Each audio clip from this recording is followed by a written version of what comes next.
Welcome back to Anitha tip channel. இப்போ நான் சொல்ல போகிற டிப்ஸ் ஜலதோஷத்தை எப்படி நார்மல் ஆகணும். ஏன்னா இப்போ குளிர் டைமாக இருக்கிறதுனால நம்மளுக்கு நிறைய ஜலதோஷம் பிடிக்கும்.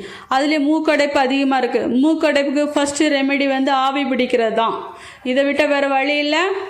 ஒரு நல்ல ஹாட் வாட்டர் எடுத்துடுங்க, கொஞ்சம் விக்ஸ் போடுங்க, போட்டுட்டு நல்லா போகிற மூடி நல்லா மூக்கிழுத்து ஆவி பிடிங்க. சூப்பராக தூக்கமும் வரும், நம்மளோட மூக்கடைப்பும் போயிடும். செகண்ட் சுக்கு காப்பி போட்டு குடிங்க.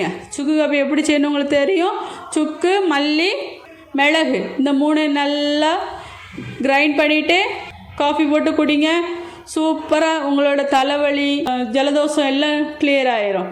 இந்த டைமில் இந்த டிப்ஸ் உங்களுக்கு பிடிச்சிருக்கும்னு நினைக்கிறேன்.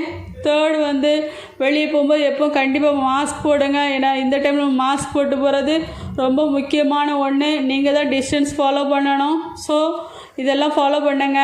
நல்ல வெந்நி குடிங்க, உடம்புக்கு இது ரொம்ப முக்கியம். இப்போதைக்கு வெந்நி குடிக்கிறது. நான் சொல்ல போகிறது டிப்ஸ் எல்லாம் உங்களுக்கு பிடிச்சிருக்குன்னா லைக் பண்ணுங்கள், ஷேர் பண்ணுங்கள், சப்ஸ்கிரைப் பண்ணுங்கள். கீழே இருக்க பெல் ஐக்கானை மறக்காமல் கிளிக் பண்ணுங்கள்.